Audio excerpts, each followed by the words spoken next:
Let the words of my mouth and the meditation of my heart be acceptable in thy sight, O Lord, my strength and my redeemer. By the power of Holy Spirit, reveal us the mystery of the book of Leviticus, chapter 16, the atonement and the power of atonement be explained unto us. In Jesus Christ's name I have this prayer. Amen. हम लोग आज का जो संदेश है वो लेव अवस्था उसका 16वें अध्याय के ऊपर में मनन करेंगे, जो अटोनमेंट के ऊपर में निर्धारित है। और वो अटोनमेंट किस लिए है, कैसा है, क्या है, वो हम लोग समझेंगे, जो जिसे प्रभु यीशु मसीह ने अपने क्रूस पे पूरा किया। और ये वो आज्ञा है जो खुदा ने मूसा को दी थी। अभी 16वें अध्याय को समझने के लिए हमें दो चीज़ का सहारा लेना पड़ेगा। पहला है जो 7 पार यहूदी लोग मनाते थे, और दूसरा प्रभु यीशु मसीह ने जो क्रूस पे कुर्बानी दी, वो दोनों कैसे एक साथ ये जो शैडो है ओल्ड टेस्टमेंट और न्यू टेस्टमेंट जो है वो उसका प्रतीक है, और वो जैसा पुराने नियम में हुआ था वैसा प्रभु यीशु मसीह ने कर दिखाया। तो हम लोग देखेंगे कि जो 7 पार होते थे वो इक्विनॉस मार्च 21 के समय में होता था, जिस समय में आधा दिन और आधी रात होती थी। 12 घंटा दिन और 12 घंटा रात। तो उस समय में 5 पार मनाए जाते थे। पहला है फसह का पार जो क्रूसिफिक्शन को दिखाता है। फिर दूसरे दिन अखमीरी रोटी का पार जो 7 कलीसिया काल को दर्शाता है, प्रभु यीशु मसीह से क्रूस पे लटकाए जाने से अभी तक। अब हम लोग 7वीं कलीसिया काल के अंतिम कलीसिया काल में, क्योंकि सारा प्रकाशित वाक्य का भेद खुल रहा है। और उसके बाद पहली उपज जो तीसरे दिन वो जी उठा, वो पहली उपज को दर्शाता है। उसके बाद में 50 दिन गिनने के बाद अखमीरी रोटी के समय से और पेंटिकॉस्टल का पार बनाया जाता था। पेंटिकॉस्टल का पार जो है वो पवित्र आत्मा जब आसमान से, खुदा ने बोला था कि जब मैं जाऊंगा तो पिता से विनती करूंगा कि मेरे नाम से, प्रभु यीशु मसीह के नाम से पवित्र आत्मा भेजेगा।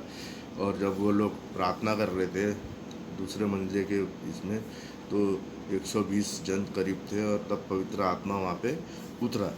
3 पार जो है वो ठंडकाले के पार में मनाए जाते थे। वो है सितंबर 21 के समय में, तो जब चांद दिखता था तो तूरी फूकी जाती थी। 10वें दिन अटोनमेंट का पार होता था, जिसमें ये लोग पश्चाताप करते थे और अपने अपने गुनाहों को मान। तो वो जो पश्चाताप है, 6वां पार है, वो 16वें अध्याय से तालमेल रखता है, और वो प्रभु यीशु मसीह क्रूसिफिक्स को दर्शाता है। तो हम लोग उसके ऊपर में आज मनन करेंगे, देखेंगे। तो यहाँ पे हारून जो था, वो उसको खुदा ने जो मूसा को आज्ञा दी थी, मूसा ने हारून को बताया, हारून वैसे ही काम कर रहा है। तो हमारा महायाजक मल्कीसदेक प्रभु यीशु मसीह है, इस चीज़ को उसने क्रूसिफिक्शन के अंदर में, नए नियम के अंदर में कैसा किया, उसको हम लोग देखेंगे। जब हारून के 2 पुत्र यहोवा के सामने समीप जाकर मर गए, तो ये इसीलिए मर गए कि जो वेदी को समझना है हमें कि जो कोर्टयार्ड होता था उसके अंदर में पहला होम बलि वाला टबरनेकल होता था, ना वेदी होती थी। उस वेदी में हवन किया जाता था, होम बलि जिसको कहते हैं। उसके बाद में एक वेदी होती थी जिसमें पानी भरा रहता था, जिसमें हाथ और पैर धोने के बाद याजक परम स्थान पे प्रवेश करता था। तो एक पर्दा होता था, और पर्दे के भीतर परम पवित्र स्थान है। फिर वहाँ पे एक सोने की वेदी मिलती थी, जो धूप जलाने वाली वेदी मिलती थी, और उसके दाहिने हाथ पे 7 दीवट थी, और बाएं हाथ में 12 रोटी थी, और एक और पर्दा था, और पर्दे के भीतर साक्षी पत्र था, the testimony of Jesus Christ, covenant, साक्षी पत्र, कवनेंट ऑफ द टैबरनेकल, है ना। तो ये चीज़ें थी। तो ये चीज़ें यहाँ पे दर्शा रही है कि कैसा था। तो जो सोने की वेदी थी जहाँ धूप जलाया जाता था, तो उन्होंने ऊपरी आग भरी। अभी तो हारून के जो 2 बेटे थे, तो खुदा ने उनको मार दिया। और तब खुदा मूसा जो आज्ञा दे रहा है तो वो कैसा, यहाँ पे आगे देखेंगे हम लोग। और यहोवा ने मूसा से कहा, अपने भाई हारून से कहे कि संदूक के ऊपर के प्रायश्चित के ढकने के आगे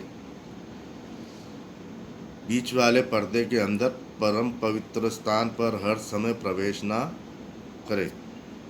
तो खुदा ने जब ये उसके दो पुत्रों ने गलत किया और आग अपने हाथ से जला दी, ऊपरी आग से, जबकि वह आग आसमान से आती थी और वेदी को जलाती थी और वेदी की आग से ही 7 तीवटों को जलाया जाता था। तो ये खुदा के पवित्रता को दिखाता है। तो उन्होंने उसका उल्लंघन किया तो उन्होंने मृत्यु दंड को देखा, तो दोनों मर जाते। तो खुदा मूसा को बताता है, मूसा फिर हारून को बताता है कि अब बीच वाले पर्दे में हमेशा, क्योंकि ये बहुत ही पवित्र स्थान है,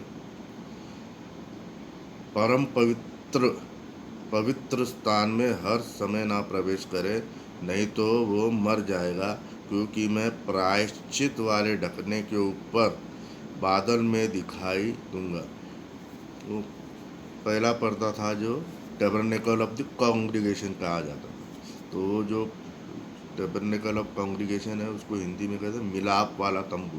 मिलाप वाला तंबू मतलब खुदा प्रभु यीशु मसीह कॉन्ग्रीगेशन को और खुदा से कैसे मिला के एक करता है। क्रूस को दर्शाता है। उसकी जो दो लकड़ी थी और जो सेंटर में जो था वो वेदी को दर्शाता है। ये जो सेंटर है वो सोने की वेदी को दर्शाता है। और उसके दाहिने ओर पर 7 दीवट और बाएं ओर में 12 रोटी थी। और फिर एक पर्दा था और पर्दे के भीतर जो जो जो था, जो साक्षी पत्र था, है ना, पश्चाताप का पत्र, जहाँ पे खुदा अपने आप को दर्शन देता, वो था परम पवित्र स्थान, the arc of the covenant जिसको कहते हैं। इसमें यीशु मसीह की टेस्टमनी भी कही जाती है उसको। तो हम देखेंगे जो मूसा उसको आज्ञा दे रहा है तो कैसा करा। तीसरी आयत, 16 अध्याय ले व्यवस्था और तीसरी आयत, जब हारून परम पवित्र स्थान में प्रवेश करे तब इस रीति से प्रवेश करे, अर्थात पाप बलि के लिए एक बछड़े का और होम बलि के लिए एक मेंढे को लेके आए। तो ये क्रूस में 2 लकड़ी होती। तो जो पहली लकड़ी है वो बछड़ा है और वो मेमना है। जो मेमना है वो क्रूस पे जो लटकाया गया वो प्रभु यीशु मसीह मेमने का रूप है। और जो बछड़ा होता है तो बछड़ा वो रहता, बुलक कहते हैं इंग्लिश में, बुलक लिखा है। बुलक मतलब जिसके ऊपर में कंधे के रख के खेती की जाती थी, सारा बोझ उसके कंधे पे होता था। ये वाली जो लकड़ी है ये कॉन्ग्रीगेशन की लकड़ी है ना। इंग्लिश में कहते हैं tabernacle of the congregation, Hindi में मिलाप वाला तंबू। ये वाला जो मिलाप वाला तंबू, दोनों को मिला के, और यहाँ पे जो वेदी थी, इस वेदी के ऊपर में सोने की वेदी कही थी। फिर एक पर्दा था, पर्दे के सामने में परम पवित्र स्थान में साक्षी पत्र था, है ना, जहाँ पे यहोवा अपने आप को दिखाता था। अभी हमने देखा तो धुएं के बादल में दिखाता था। अपने भाई हारून से कहे कि संदूक के ऊपर के प्रायश्चित वाले ढकने के आगे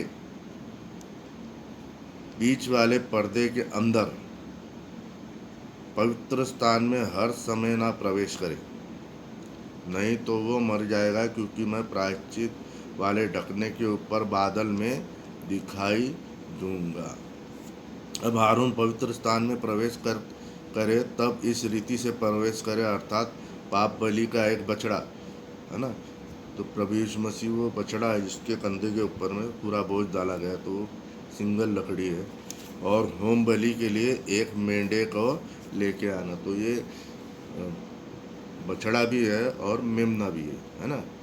और उसके बाद में जो आड़ी जो लकड़ी है जिसमें 7 दीवट थी और 12 रोटी थी और बीच में जो था, है ना, वो हमारा सोने की वेदी है, और उसके सामने में पर्दा था, पर्दे के सामने साक्षी पत्र था, परम पवित्र स्थान के अंदर में। वह शनि के कपड़े पहन पहन के पवित्र रखा, और अपने तन पर शनि के कपड़े की जांघिया पहने हुए, और शनि के कपड़े का कटिबंध, और शनि के कपड़े की पगड़ी और बांधे हुए प्रवेश करे। यह पवित्र वस्त्र है ना। और वह जल से स्नान करके इसे पहने। फिर वह इजरायलियों की मंडली के पास से पाप बलि के दो बकरे पाप बलि के दो बकरे, ये कॉन्ग्रीगेशन के लिए, ये देखिए यहाँ पे लिखा है, के लिए एक मेंढा ले, और हारून उस पाप बलि के बछड़े को जो उसके लिए होगा चढ़ाकर अपने और अपने घराने के लिए प्रायश्चित करे। तो पहला जो प्रायश्चित का बकरा है वो बछड़ा है और मेमना है, तो उसको हव हवन के लिए कर देना है, होम बलि करके इसमें चढ़ा देना प्रायश्चित के लिए। और उन दोनों बकरों को, है ना, देखो दोनों बकरों क्या है, को लेकर मिलाप वाले तंबू के द्वार पर यहोवा के सामने खड़ा करे। मिलाप वाला तंबू जो है वो दो बकरे को दर्शाता है। मिलाप वाला तंबू मतलब कॉन्ग्रीगेशन के लिए दो बकरे लेना, ताकि उसका अटोनमेंट किया जाए कॉन्ग्रीगेशन का। तो हम देखेंगे कि पहले वाले ने जो किया, बैल ने, उसने अपने आप को शुद्ध किया और अपने घराने को शुद्ध किया, हारून ने। और यहाँ जो काम कर रहा है हारून को बैल लग रहा है, और बछड़ा लग रहा है, और मेमना लग रहा है। लेकिन प्रभु यीशु मसीह महायाजक ने स्वयं ही वो बछड़ा बना और स्वयं ही वो मेमना बना।